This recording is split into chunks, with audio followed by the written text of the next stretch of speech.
Hello students, कैसे हैं आप सभी लोग। उम्मीद करते हैं कि सब लोग अच्छे होंगे। तो आज की इस वीडियो में हम लोग नेक्स्ट टॉपिक में डिस्कस करने वाले हैं, कैलकुलेट करने वाले हैं capacity of an isolated spherical conductor. यानी कि हमारे पास कोई एक स्फेरिकल कंडक्टर होगा, कैसा होगा, आइसोलेटेड होगा। आइसोलेटेड बोले तो अब ये किसी एक्सटर्नल बॉडी में टच नहीं होगा, यानी कि जैसे ही किसी बॉडी में टच होगा तो इसके सारे चार्ज, अगर हम इसको कोई चार्ज देंगे तो ट्रांसफ़र हो जाएगा थ्रू कंडक्टिंग। ठीक है, तो हमारे पास कैसा कंडक्टर है, स्फेरिकल कंडक्टर है। जब स्फेरिकल होगा तो जाहिर सी बात है कि इसका कोई रेडियस भी होगा। ठीक, मान लेते हैं वो आर है और इसका सेंटर मान लेते हैं ओ है, और एक्सटर्नली हमने इसके ऊपर मान लेते हैं कि प्लस क्यू चार्ज क्या किया, दिया। तो जो चार्ज इसके ऊपर हम लोग एक्सटर्नली देंगे ये क्या होगा, पूरे इसके सरफेस पर फैल जाएगा। तो देखिए यही चीज़ यहाँ पे लिखा भी हुआ है।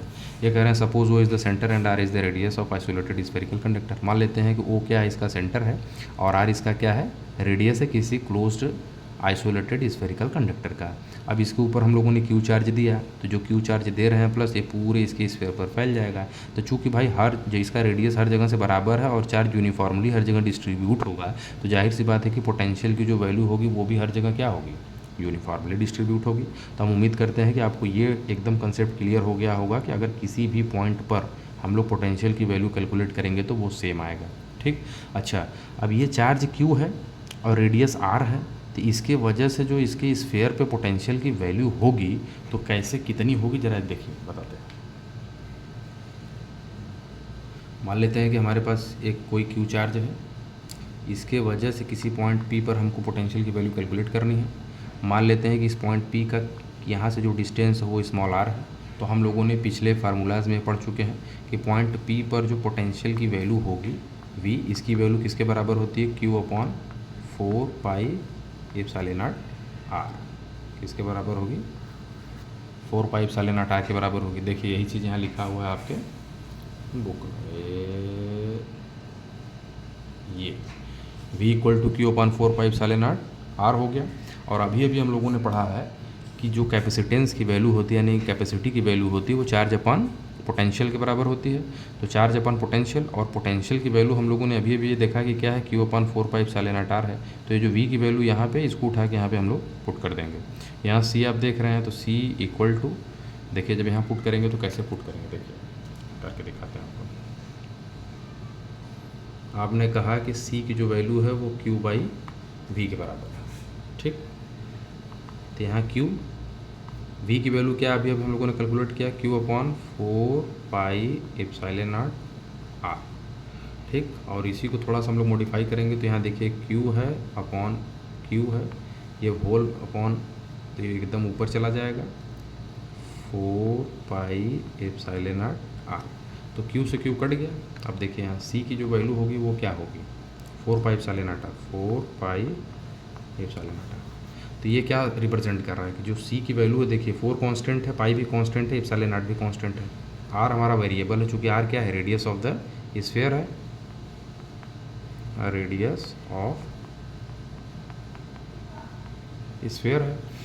तो इसका मतलब क्या हुआ कि जो c हमारा वो डायरेक्टली प्रोपोर्शनल हो गया किसके, रेडियस ऑफ द स्फीयर के हो गया। इसका मतलब ये हुआ कि स्फीयर का रेडियस जितना बड़ा होगा स्फीयर उतना ही ज़्यादा बड़ा होगा, और स्फीयर जितना ज़्यादा बड़ा होगा इसकी कैपेसिटी भी उतनी ही ज़्यादा बड़ी होगी। तो जो कैपेसिटी की वैल्यू हम लोगों ने कैलकुलेट किया 4 पाई एप्सिलॉन नॉट आर, इसी फार्मूले का हम लोग यूज़ करेंगे न्यूमेरिकल को सॉल्व करने के लिए। ठीक है, तो यहाँ से हम लोग क्या कंक्लूज़न निकाले, कंक्लूज़न हम लोगों ने यही निकाला कि जितना ज़्यादा बड़ा रेडियस होगा किसी भी स्फीयर का, और उसकी कैपेसिटी क्या होगी, उतनी ही ज़्यादा होगी। ठीक, यही चीज़ देखिए यहाँ पर भी आपके लिखा हुआ है, c equal to 4 pi epsilon naught r. हमने सॉल्व करके आपको दिखा दिया कि ये कैसे आया है। देखिए यहाँ से भी हम लोग वही चीज़ कैलकुलेट कर रहे हैं, c is directly proportional to r है।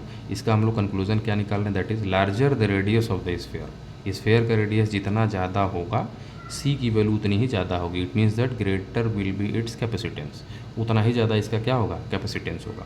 हम उम्मीद करते हैं कि ये आपको बखूबी समझ में आ गया होगा। अच्छा, इसी पे देखिए एक न्यूमेरिकल है। क्या है न्यूमेरिकल, ये लिखा है कैपेसिटी ऑफ द अर्थ है, यानी कि अगर आपको कोई कह दे कि आप अर्थ की कैपेसिटी को कैलकुलेट करिए तो कैसे कैलकुलेट करेंगे। देखिए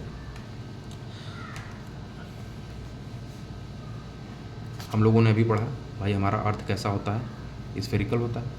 अर्थ का भी तो कोई रेडियस आर होता है, और इसकी तो वैल्यू कुछ होती है, इसकी वैल्यू क्या होती है, 6400 किलोमीटर।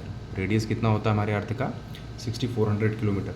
और अगर हमारे पास कोई स्फेरिकल कंडक्टर हो, यानी अर्थ को ही हम लोग पूरा स्फेरिकल कंडक्टर अगर मान लें, तो इसकी जो कैपेसिटी होगी सी, ये किसके बराबर होगी, 4 पाई एप्सिलॉन नॉट आर के बराबर होगी। अब यहाँ से C equal to 4 pi epsilon not की वैल्यू क्या होती है भाई जी, कि हम लोग जानते हैं 1/4 पाई एप्सिलॉन नॉट की वैल्यू होती है 9 इंटू 10 के पावर 9। इसकी वैल्यू 9 इंटू 10 के पावर 9 होती है। चूँकि यहाँ 4 पाई एप्सिलॉन नॉट है और इसकी वैल्यू 1/4 पाई एप्सिलॉन नॉट के बराबर होती है। इसका मतलब ये हो गया कि यहाँ पे 4 पाई एप्सिलॉन नॉट की वैल्यू हम लोग लिखेंगे 1/9 इंटू 10 के पावर 9। और आर कितना है हमारा 6400 किलोमीटर है, तो भाई इसको क्या कर देंगे, मीटर में चेंज कर देंगे। जब ये इधर देखिए 6400 किलोमीटर है, जब इसको मीटर में चेंज करेंगे तो क्या करना पड़ेगा, 1000 से इसमें मल्टीप्लाई करना पड़ेगा। जब 1000 से इसमें मल्टीप्लाई करेंगे इसकी वैल्यू हो जाएगी 64120 और 3a। इसी को हम लोग चाहें तो शॉर्ट फॉर्म में इन द पावर ऑफ 10 लिख सकते हैं। कैसे, 6 पॉइंट, यहाँ देखिए 4, देखो यहाँ पॉइंट अगर लगाते हैं तो इसका मतलब 1 2 3 4 5 6, तो इंटू 10 के पावर 6 मीटर में भी लिख सकते हैं। बोलिए, ये लिख लिया और यही क्या करेंगे, यहाँ पे पुट कर देंगे 6.4 इंटू 10 के पावर 6 मीटर। ये कोई बाध्यता नहीं है कि नहीं इसको मीटर में लिखे, हम किलोमीटर में भी जो अगर ये वैल्यू हमारे पास थी तो इसको भी रख के हम लोग एक्चुअली इसको सॉल्व कर सकते हैं। हाँ, अब इसको सॉल्व कर देंगे। देखिए आपके बुक में भी यही काम किया है। आर इज इक्वल टू ये सी इक्वल टू 1/9 इंटू 10 के पावर 9 इंटू रेडियस की वैल्यू 6.4 इंटू 10 के पावर 6। अच्छा, इसको जब गुणा भाग कर देंगे यानी 6.4 में 9 से डिवाइड करेंगे तो 0.7 समथिंग, और 10 के पावर 6 देखिए इधर देखिए बता देते हैं आपको, 6.4 है और यहाँ क्या है 9 है, यहाँ 10 के पावर 6 है और 10 के पावर 9 ऊपर जाएगा तो इसका पावर क्या हो जाएगा, माइनस हो जाएगा, 10 के पावर -9 हो जाएगा। अच्छा, जब इसमें इससे भाग देंगे तो 0.3 समथिंग आ रहा है और इंटू 10, भाई बेस सेम है तो पावर क्या होगा, ऐड हो जाएगा। हमने आपको पहले वीडियो में बता रखा है a के पावर m गुणे a के पावर n होती है, इसकी वैल्यू a के पावर m प्लस n होती है। देखिए ये जब यहाँ रखेंगे तो यहाँ पे क्या 10 के पावर 6 और 10 के पावर -9, तो 10 के पावर -6 10 के पावर -9, तो c इक्वल टू, इसको देखिए जब आप गुणा भाग देंगे तो 0.711 आएगा इंटू -6, ये +6 है, क्या है यहाँ +6 था तो यहाँ +6 और -9, तो 6 प्लस में है -9 है तो इसमें से घट जाएगा तो -3 आएगा पावर में। और कैपेसिटी का जो यूनिट होता है वो फैराड होता है। क्या होता है, फैराड। तो यहाँ पे क्या लिख देंगे, देखिए 0.7 इंटू 10 के पावर -3 फैराड।